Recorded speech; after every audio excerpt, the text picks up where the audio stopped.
아빠, TV 좀 보세요. 아빠가 나왔어요. 대박. 저 사람 아빠 리즈 시절 때와 똑같아. 빨리 와봐요. 또 무슨 장난이냐? 우리 쌍둥이 딸들 아빠가 아이돌이야? 누군데?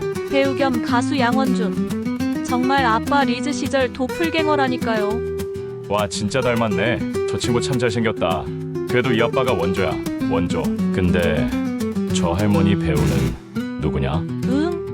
저 청소부 할머니. 요즘 저분 인기도 난리도 아니에요, 아빠.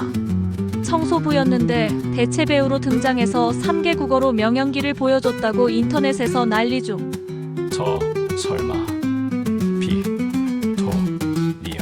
Damas y caballeros, discursos largos en eventos como este, solo hacen que la gente ponga los ojos en blanco. Lo que realmente importa es que mi nieto se ha convertido en el nuevo CEO, y no podría estar más feliz. Pero aún más importante, no se vayan todavía. Quédense, disfruten de la fiesta, celebremos juntos. 안녕하세요, 여러분. 새내기 조연출 이지은입니다. 청소부 할머니의 반전 무대 기억하시지요? 그로부터 한 달 뒤 드라마는 넷플릭스를 통해 전 세계로 스트리밍되고 비영어권 드라마 전 세계 1위에 등극하게 됩니다. 드라마의 화제성은 물론 그녀의 놀라운 연기와 외국어 실력은 곧 SNS에 퍼지며 화제가 되고 사람들은 곧이어 그녀가 전설적인 연극 배우 빅토리아 조임을 알게 되죠. 그녀는 전설의 여배우 빅토리아 조였습니다. 하지만 그건 진짜 이야기의 시작일 뿐이었습니다. 이번 편은 그 숨겨진 30년의 기록입니다. 그녀는 왜 청소부가 되어 돌아왔을까요? 이제 그녀의 진짜 이야기를 시작합니다. 그녀의 이름은 빅토리아 조. 1963년 3월 12일 영국 런던에서 외교관 부모 아래 태어났습니다. 아버지의 근무지에 따라 유럽 각지를 전전하며 성장했고 고등학교를 마친 후에는 뉴욕 콜롬비아 대학교에 입학해 정치외교학을 전공했습니다. 하지만 무대에 대한 열망은 결코 꺼지지 않았죠. 졸업 후 그녀는 과감히 연기자의 길을 택하고 뉴욕대학교 연극영화과에 재입학했습니다. 그때가 1985년 그녀가 22살이 되던 해였죠. 그리고 1년 뒤 한 남자를 만납니다. 한국의 대기업 후계자로 콜롬비아 경영대학원에서 수학 중이던 그 남자. 두 사람은 뜨거운 사랑에 빠졌지만 남자의 부모의 강한 반대로 오래가지 못했습니다. 1988년 그는 졸업 후 귀국하여 정략 결혼을 했고 그 소식을 접한 빅토리아는 무대 위에서 자신만의 삶을 이어갔습니다. 1992년 초 다시 뉴욕에 출장 온 그와 4년 만에 재회했고 그 짧은 만남 이후 그녀는 아이를 갖게 됩니다. 1993년 3월 3일 빅토리아는 마이크를 출산했습니다. 전담 베이비시터를 두고 그녀는 다시 무대로 돌아갔습니다. 그러나 그 결정은 운명을 바꾸게 됩니다. 1995년 봄 뉴욕 브로드웨이 한복판. 그녀는 무대 위의 별이었습니다. 그날도 마찬가지였죠. 관객은 숨을 죽였고 무대는 완벽하게 빛나고 있었습니다. 하지만 그날 그녀의 인생은 완전히 멈춰섰습니다. 대기실에 있어야 할 아들 마이크와 베이비시터가 온데간데 없이 사라져버린 겁니다. 마이크와 베이비시터는 증발했고 경찰은 의도적 유기 가능성을 언급했죠. 그게 내 첫 악몽의 시작이었어요. 한 달 뒤에야 알게 됐어요. 마이크 친아빠의 부모가 모든 걸 알고 있었단 것을요. 그들은 내 아들 마이크를 지우려 했어요. 불행은 언제나 겹쳐서 온다고 했나요? 그리고 저희 부모님마저 그해 여름 서울에서 삼풍백화점 붕괴 사고로 한날 한시에 떠나셨어요. 급거 귀국하여 상을 치르고 유산 상속 절차 등을 정리한 뒤 마이크 문제로 마이크 친아빠와 대화를 시도해봤으나 비서실의 교란 작전으로 한국에서만 이미 3개월 정도를 허송하고 마이크를 찾아야만 한다는 일념으로 다시 미국으로 돌아옵니다. 실제로 나중에 안 사실이지만 마이크의 친아빠는 마이크의 출생 사실조차도 전혀 모르고 있었고 해외에 체류 중이었던 것입니다. 미국으로 돌아온 빅토리아는 이제 평생을 바쳐 아들 마이크를 찾아내겠다는 일념하에 미국의 주마다 탐정을 고용하고 우선 베이비 시터부터 찾는 일에 몰두하기 시작했답니다. 그녀는 모든 걸 잃었습니다. 아들도 사랑도 가족도. 하지만 단 하나 희망은 버리지 않았습니다. 빅토리아 존은 세상의 어떤 무대보다 더 험한 길을 홀로 걷기 시작했습니다. 그렇게 미국과 한국을 오가며 시작된 빅토리아의 아들 찾기가 무려 30년이 걸릴 줄은 그 누구도 몰랐습니다. 그 후 빅토리아 존은 사라졌습니다. 무대에서, 세상에서, 그리고 사람들 기억 속에서도. 공연이 끝나면 그 무대 뒤편이 너무 무서웠어요. 조명이 꺼지면 죄책감이 밀려왔죠. 그래서 난 브루클린으로 옮겼어요. 작은 집, 조용한 동네, 그리고 통번역일. 그렇게 생계를 이어갔어요. 하지만 그녀는 매일 기록을 남겼습니다. 마이크를 찾는 단서, 지나간 발자국, 흔적 없는 실루엣. 나는 미국 전역을 떠돌았어요. 수많은 도시, 수많은 탐정, 그리고 끝없는 후회. 내 아들은 살아있을까? 나를 기억이나 할까? 시간은 2015년. 그녀의 나이 52살. 마이크가 살아있다면 22살. 생계를 위해 통번역 일을 하며 간헐적으로 탐정에게 연락을 받고 단서가 있을 때마다 비행기를 탔습니다. 그 무렵 한 통의 전화가 왔습니다. 라스베가스의 한 탐정이었죠. 찾고 있던 베이비시터와 닮은 여자가 마약 소지 혐의로 유치장에 있다는 소식. 그녀는 즉시 날아갔고 보석금을 지불해 그녀를 만나 신문했습니다. 그 여자는 오히려 빅토리아를 비웃었어요. 죽이지 않은 게 어디냐며. 그녀는 당시 누군가에게 10만 달러를 받고 아기를 없애라는 제안을 받았다고 털어놓았습니다. 하지만 양심의 가책으로 브루클린의 한 주택 현관에 아이를 두고 도망쳤다고 했죠. 그날 아이는 브루클린의 작은 주택 앞에 쪽지와 함께 버려졌습니다. 이름은 마이크. 생년월일은 1993년 3월 3일. 그리고 잠든 채였습니다. 기적처럼 그 집에는 아이를 간절히 원하던 한국인 예술인 부부가 살고 있었습니다. 확실한 건 단 하나. 그 일을 꾸민 건 마이크의 친아버지가 아니라 이제는 고인이 된 그의 어머니였다는 것. 그날 밤 빅토리아는 호텔 근처를 홀로 걷다. 우연히 공연장 포스터 하나를 보게 됩니다. 그 포스터 속의 얼굴은 분명히 봤던 얼굴이었어요. 젊은 시절 마이크의 아버지와 똑 닮은 그 얼굴. 그 얼굴은 7인조 한국 아이돌 그룹의 멤버, 가장 키가 큰 소년의 것이었습니다. 그 순간 빅토리아의 심장은 미세하게 떨렸습니다. 그날 밤 그녀는 아무 일도 하지 못했습니다.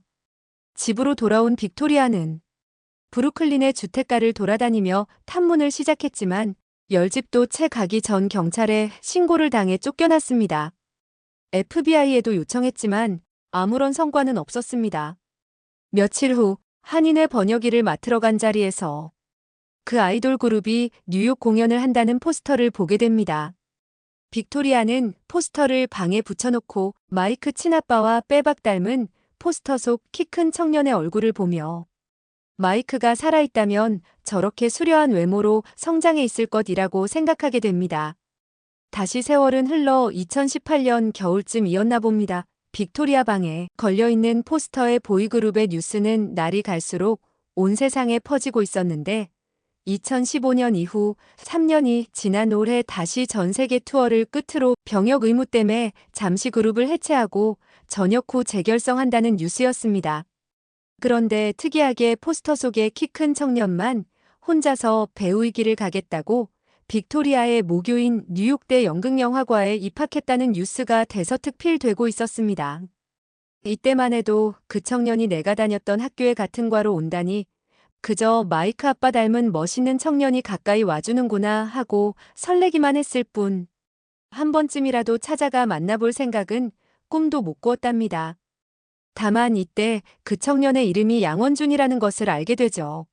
세월은 진짜 참 빠르게도 지납니다.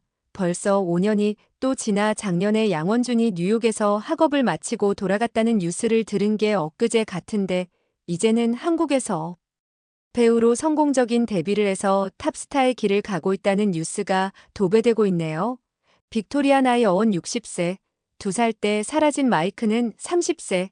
마이크의 그 어린 얼굴은 이제 잘 기억도 안 나지만 자꾸 양원준의 포스터만 바라보며 마음속으로만 마이크와 양원준의 모습이 마치 한 사람처럼 느껴질 때가 많아지는 자신을 발견하고는 흠칫 놀라곤 합니다. 이즈음 빅토리아는 모든 것을 내려놓고 한국으로 돌아가 양원준이라도 가까이서 보고 말도 걸어보고 싶어지는 마음이 더욱 깊어지게 되어 미국 어딘가에 있을지도 모르는 마이크를 내려놓고 서울로 갈 결심을 굳힙니다. 30년을 찾아도 못 찾았으면 혹 한국인이니까 한국에 있을 수도 있겠다는 생각. 그래도 못 찾으면 양원준이라도 만나보고 싶다는 근거 없는 생각으로 미국을 정리하고 한국으로 향합니다.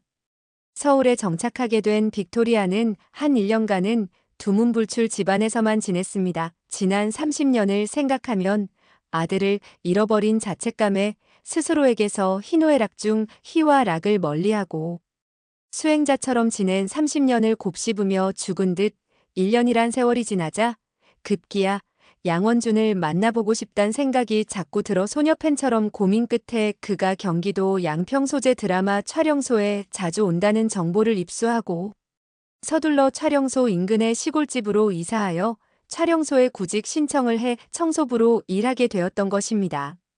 그렇습니다.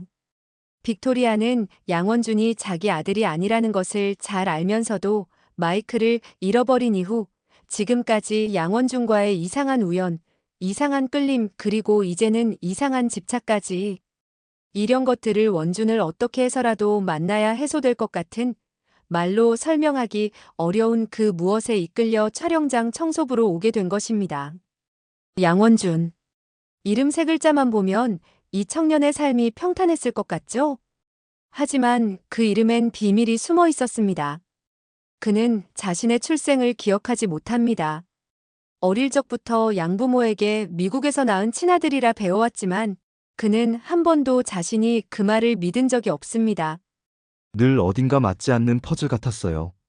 내가 왜 이 가족 안에 있는지, 어떤 이유로 이 얼굴을 가졌는지 누구도 말해주지 않았어요. 5살 때 처음 피아노 앞에 앉았고 10살 땐 이미 학교 음악 발표회에서 독창을 맡을 정도로 뛰어난 감각을 보였습니다. 그러나 그는 늘 외로웠습니다. 완벽한 집안, 따뜻한 부모, 부족함 없는 환경. 하지만 그 무엇도 그의 마음속 허전함을 메워주진 못했죠. 고등학교 졸업 후 그는 가수로 데뷔했습니다. 아이돌 그룹의 리더로서 전 세계를 무대로 활약하며 사랑받았습니다. 팬들이 내 이름을 외칠 때마다 문득 그 생각이 들었어요. 정말 이게 나의 이름이 맞을까? 내가 누군지 정말 알고 있는 걸까? 20대 중반 그는 돌연 연예계를 떠나 연기의 길을 걷기 시작했습니다. 그리고 뉴욕대로 떠났습니다. 자신의 뿌리를 쫓듯 그는 무대 연기를 전공하며 스스로를 다시 찾고 싶어 했습니다. 그리고 그곳에서 그는 우연히 자신의 과거와도 같은 흔적을 발견하게 됩니다. 교수님 책상 위에 놓인 오래된 프로그램북. 그 속에서 낯선 여배우의 사진 하나를 봤어요. 눈을 뗄 수가 없었어요. 묘하게 익숙했고 가슴이 아플 정도로 그리웠어요. 그 배우의 이름은 빅토리아 조. 브로드웨이의 전설이자 세상에서 사라진 여자. 그녀가 누군지도 모른 채 그는 이상하게 그녀의 이야기에 끌렸습니다. 원준 선배는 언제나 다정했어요. 말투 하나에도 배려가 묻어났고 함께 있는 것만으로도 마음이 편했죠. 우리는 자주 함께 밥을 먹었고 일이 끝나면 늘 늦게까지 촬영장 뒤편을 함께 걸었어요. 그의 눈빛은 깊었고 가끔은 설명할 수 없는 슬픔이 스며 있었습니다. 그는 말하진 않았지만 자신의 이야기를 누군가 알아주길 바라는 것 같았어요. 처음부터 느꼈어요. 이 사람은 어쩌면 나보다 더 외로운 사람일지 모른다고. 그리고 저는 그의 이름을 처음 들었을 때부터 왠지 모르게 마음이 끌렸어요. 양원준. 이 이름에 이상한 울림이 있었거든요. 한 달 전 드라마의 마지막 장면이 끝난 그날, 우리는 그녀를 청소부 할머니라고 불렀습니다. 하지만 그녀의 본명은 빅토리아 조. 그리고 오늘 또 한 사람의 진실이 밝혀지려 합니다. 작년에 아내가 임종을 앞두고 모든 걸 털어놨습니다. 빅토리아, 그리고 지워져 버린 마이크에 대해. 그 사람은 대한민국 최고 기업의 회장이자 양원준의 생물학적 아버지 강윤석. 저는 아들의 존재조차 모르고 살았습니다. 그때부터 마이크는 어쩔 수 없더라도 빅토리아만이라도 수소문 중이었습니다. 그는 말했습니다.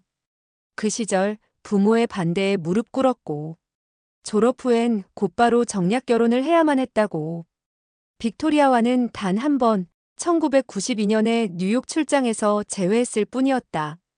하지만 그 재회는 한 생명을 세상에 남겼죠.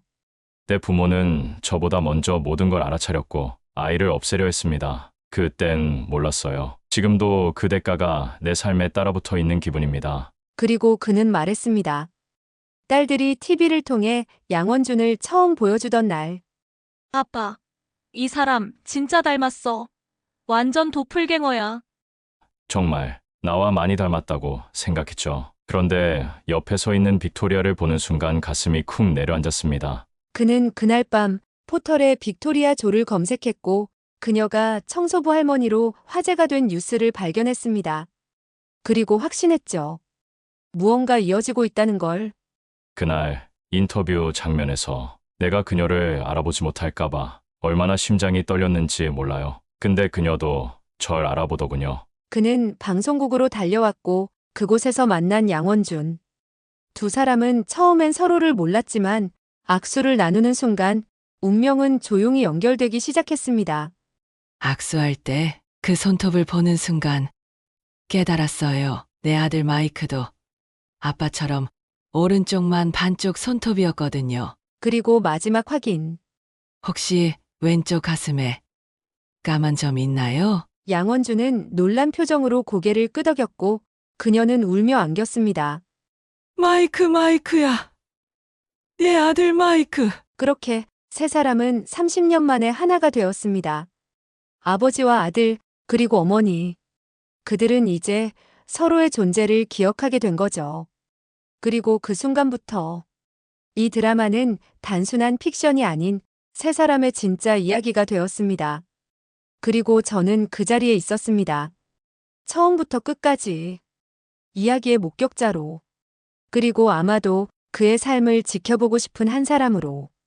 그날 방송국, 인터뷰 대기실, 카메라가 꺼진 조용한 공간. 세 사람이 처음으로 마주 앉았습니다. 30년을 돌아 다시 만난 가족. 서로의 얼굴을 바라보며 아무 말 없이 눈물로 마음을 읽었습니다. 미안하다. 이렇게 너무 늦게 알아서. 전 그냥 누군가 절 찾아주길 바랐던 것 같아요. 이렇게 직접 찾아와 주실 줄은 몰랐습니다. 내가 더 미안해. 미안해. 그저 사람 안 있어줘서 너무 고마워. 카메라는 이미 꺼졌지만 그들 사이에 흐르는 장면은 어떤 영상보다 진실했습니다.